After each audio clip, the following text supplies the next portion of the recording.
mga ka-therapy, mga viewers ni ka-therapy. Ito po yung update namin ngayong araw. Ito na po yung kalagayan ni Kuya Michael. At ito mga pagkalaan sa Lasal Hospital. University of Lasal University. The Lasal University Center sa Dasman. Ayan nga, naka-admit na po si Kuya Michael ngayon.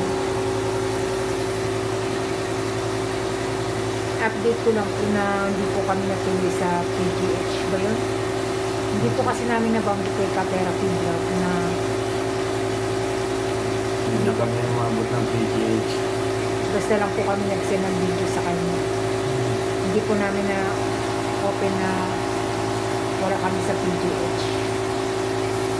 Kaya po yung vlog niya po yung nakaraan, ay nasa banggit niya po yung nasa PGH kami. In-update po namin siya na hindi po kami nasa PGH. Hindi na po kasi ako aabot kapag sa PGH pa ako dinala. Nahihirapan na po. Nahihirapan akong huminga. Pakita mamahal yung mga ano natin. Yung mga reseta po namin. Yung mga nagastos na nagbiling gamot sa pinadala ni Ma'am Miss Danred. Maraming salamat po Miss Danred sa pagtulong niyo po sa amin. At sa mga iba po tutulong sa amin, maraming salamat po. Hello mga ka-therapy, at ito nga po ang mga bills na binayaran po ni Cha sa kanilang gamot. So ito po yung na binayaran na nila na gamot ni Michael.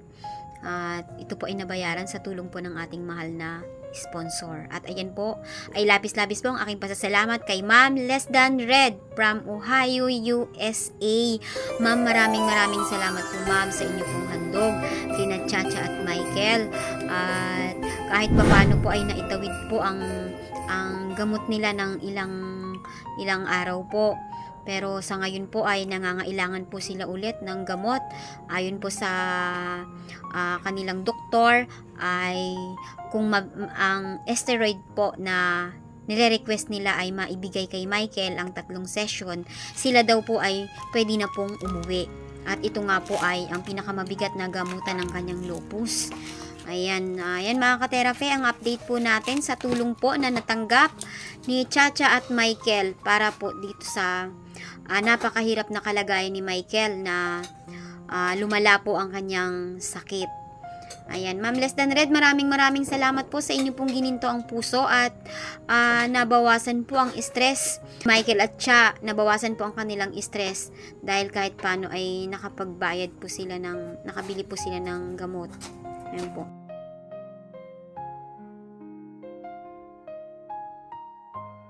Ayan po lahat yung nagastos po namin sa pinadala ni Ma'am Less Than Red. Thank you po Ma'am Less Than Red sa pinadala niyo po. Ano ba yun? USA ba yun? From USA?